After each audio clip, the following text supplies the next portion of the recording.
BNP প্রধান সম্পাদক সভাপতি টুকু কখনো আমাদের নেত্রী বেগম খালেদা জিয়াকে জন্মদিন পালন করা অথবা জন্মদিনে দাওয়াত করা আমাদেরকে শুনি। আমরা নিজেরাই আমাদের নেত্রী এই দিনটাকে সুন্দর করে পালন করতাম, আনন্দ করতাম। এখানে ওনার কোন সংশ্লিষ্টতা ছিল না। অনেকদিন দয়া করে মাঝে অনেক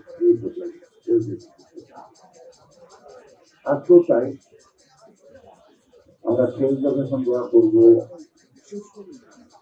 আল্লাহ তবে তিনি যা চান পৃথিবীতে তাই হবে। আমরা তার কাছে চিন্তা করি যে গণতন্ত্রের জন্য আপসীন নেতৃত্ব তিনি অভিষিক্ত মাদারসা মুক্ত করতে হবে। কিন্তু যত রক্ত ঝরুক, যত জীবনী যা, এখনো গণতন্ত্র আমাদের হাতের নাগালের বাইরে। আমরা শুনি বিশ্বাস করতে চাই যে সরকার নির্বাচন হবে ফেব্রুয়ারি মাসের প্রথম। এই নির্বাচন সম্পন্ন হওয়া ভোটের গণনা, ভোটের ফলাফল গণনার আগ মুহূর্ত পর্যন্ত জাতীয় একটা মানুষ আছে। নির্বাচন হবে কি, অর্থাৎ এত সর্বোচ্চ চলমান আছে নির্বাচনকে বাঞ্ছন করা।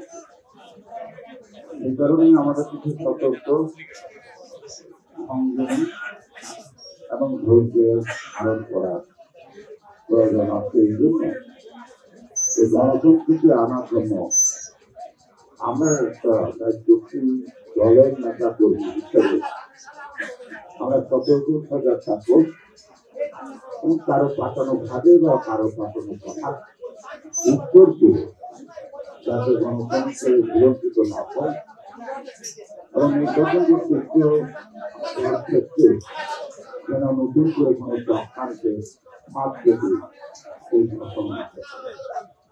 আগামী সবাইকে ধন্যবাদ এবং আজকের এই সুযোগে আমরা কামনা করছি আমাদের মধ্যে বেগম খালেদা জিয়ার দীর্ঘায়ু, সুস্থতা এবং গণতন্ত্রের পুনরুদ্ধার সুস্থ এবং প্রার্থনার পরে যেন তিনি আমাদের কাছে থাকতে পারেন, সুস্থ থাকতে।